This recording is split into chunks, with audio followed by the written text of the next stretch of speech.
बे दानि जेनाखि प्रेजेन्ट सरकार प्रमद बर' लरेन्स इस्लारि फेरेंगा आरो जोंहा सासे मिनिस्टार दङ उरखाव ब्रह्म बिथांमोनाबो होनदोंमोन परिबर्तन गावसोर फैब्ला माने बे परिबर्तन जागोन होनना बुंदोंमोन। बेबायदि इभिक्सन गावनि मानसिखौनो गावनि हानिफ्राय होखारनायानो नोंथांमोननि परिबर्तन नामा? प्रमद फेरेंगा लरेन्स आरो इउजिनि सरकारा मानसि होखारनायल' नामा? इउनाइटेड ट्राइबेल अर्गेनाइजेशननि आफादगिरि मार्कस बसुमतारिया इउपिपिएल दोलोजों खुंजानाय बिटिआर सरकारनिसिम सोंलु। बिथाङा प्रमद फेरेंगा लरेन्स आरो इउजि बिथांमोनाव सोंदों दि नोंथांमोननि परिबर्तन सरकारा बर'फोरखौल' होखारनाय नामा? कर्टआव मोनखानाय जाजमेन्ट इलिगेल इनक्रुसारफोरखौ बे इउपिपिएल सरकारा मानो होखाराखै, नाथाय गावनि हारिखौल' मानो होखारदों? थांनाय 2023 मायथाइनि 3 जानुवारि खालि रुनिकाटा फरेस्ट रेन्जनि सिङाव थानाय माखासे फरेस्ट हायाव बर'फोर रायजो जानायखौ फरेस्ट डिपार्टमेन्टआ होखारहैदों। लोगोसे बिथांमोना न' बांफोरखौबो सिफायनायजों लोगोसे बिथांमोननि आबाद मावनाय आबादथिलिफोरखौ सिलिंखार खालामदों। बिथां मार्कस बसुमतारिया बुंदों दि सिगांनि बिपिएफ सरकार खुंनाय समाव बेबादि गावनि हारिखौ गावनि हानिफ्राय होखारफेराखै। नाथाय दिनै प्रमद बर' दैदेननाय इउपिपिएल पार्टीनि सरकारा बर'फोरखौल' होखारगासिनो दङ। एखनब्ला गुवाहाटियाव, एखनब्ला क'क्राझाराव, एखनब्ला चिराङाव बेबायदिनो सम बावहाब होखारबाय थायो। बेनो नामा प्रमद बर'नि परिबर्तन सरकारा? आरो बिथाङा बुंबावदों दि बबे आयेनजों बर'फोरखौ होखारदों? जुदि फरेस्ट डुवेलार्स एक्टजों होखारदोंब्ला मानो होखारनायनि सिगां रिहेबिलिटेसन खालामना होआखै? जोंनि बड'लेण्डनि हायाव गोबां नन ट्राइबेलफोरा हाबनानै दं, नाथाय बिसोरखौ होखाराबालानो बर'फोरखौल' मानो होखारदों होननानै बिथाङा प्रमद बर'नाव सोंथि होदों। कर्टआ मोनखानाय जाजमेन्ट इलिगेल इनक्रुसारफोरखौ होखारनांगौखौबा होखाराखै, नाथाय गावनि हारिखौ होखारदों बेनि सायाव फिननाय होनांगौ होनना फोरमायदों बिथां मार्कस बसुमतारिया।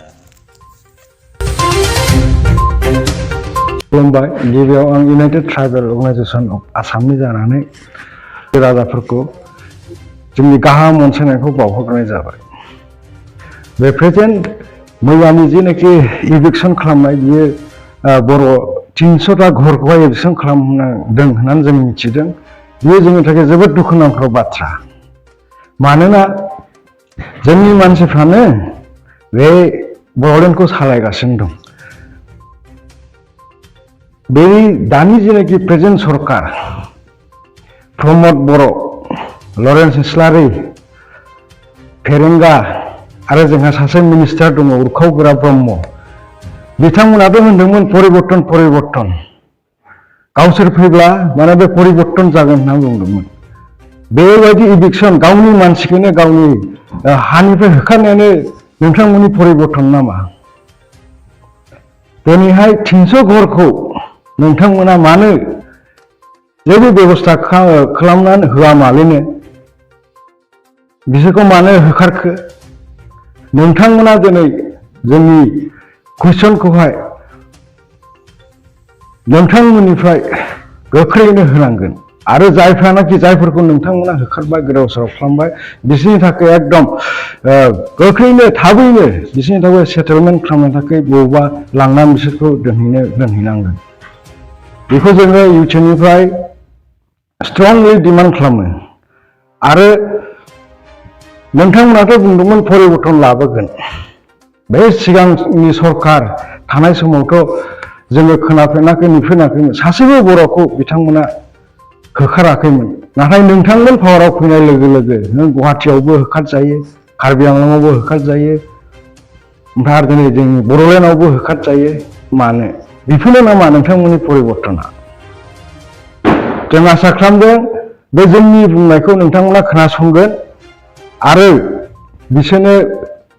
बिसोरनि थाखाय हा नि बेबस्थाखौहाय खालामना होगोन होननानै आरो नोंथांमोना जोंनि मोनसे सोंनाय नोंथांमोना बबे आयेनजोंहाय बे जोंनि बर' बिदा फंबायफोरखौल' होखारखो जेरै नोंथांमोना गमामायैनो नंगुबैनो फरेस्ट जुरार्स एक्ट आयेन मथे बे खामानिखौ मावदों बे बिसोरखौ खालामदोंबा माखासे बे नन ट्राइबेल जायफ्रानाखि 75 इयार्स थानायनि मोनसे प्रुफ होनांगौ बे फरेस्ट जुरार्स एक्ट मथे बिथांमोनखौ नोंथांमोना मानो दिनैसिम होखारा जेरै नोंथांमोना बे फरेस्ट जुरार्स एक्ट मथे जोंनि बर'फोरखौ होखारदोंबा बे नन ट्राइबेल जायफ्रानाखि बिहार उरिष्या नेपाल गोजान गोजाननिफ्राय फैनानै बे जोंनि फरेस्टआव हाबनानै दङ बिसोरखौबो नोंथांमोना होखारनांगौ जोंनि डिमान्डआ बेनो ओनसोलावहाय 2021 सननि 25 जानुवारि खालि मोनसे अर्डार इसु खालामदोंमोन हाइकर्टनि स्पेसियेल अर्डार हिसाबैहाय बेहाय बिटिसि ओनसोलाव जेसेबांनाखि इलिगेल इनक्रुसारफोर दं बिसोरखौ होखारनायनि थाखाय नाथाय बे बिटिसि सरकारा जेबो मावाखै दिनैसिम ओमफ्राय जोबोद दुखुनांथाव जायनाखि कर्टनि अर्डार मोनखाबाय बेखौनो बिथांमोना होखारा मालुम जोंनि गावनि मानसिखौसो दिनैहाय बिदि आलाय सिलाय खालामबाय होखारनानै दा बेबायदिनो दिनैनिल' बियो नङा जोङो नुबोबाय गुवाहाटियावबो बिसोर खननै होखारबाय ओमफ्राय बेबायदि क'क्राझारावबो जोंना बाथारमारियाव बर'नि हाखोन सेनो नागिरदों ओमफ्राय दिनै आरोबाव नै बे सान्तिपुरनि साहा उदालगुरि होननाय गामि बेवहाय 300टा फेमिलिखौ आरो बिसोरो दिनैहाय बिदि होखारहैबावबाय दा बेखौहाय जोङो इउपिनिफ्राय जोबोद कन्डेम खालामो आरो जोङो डिमान्ड खालामो जे जेरै बर'फोरखौहाय होदों बेबायदिनो इलिगेल इनक्रुसारफोरखौबो थाबैनो होनांगौ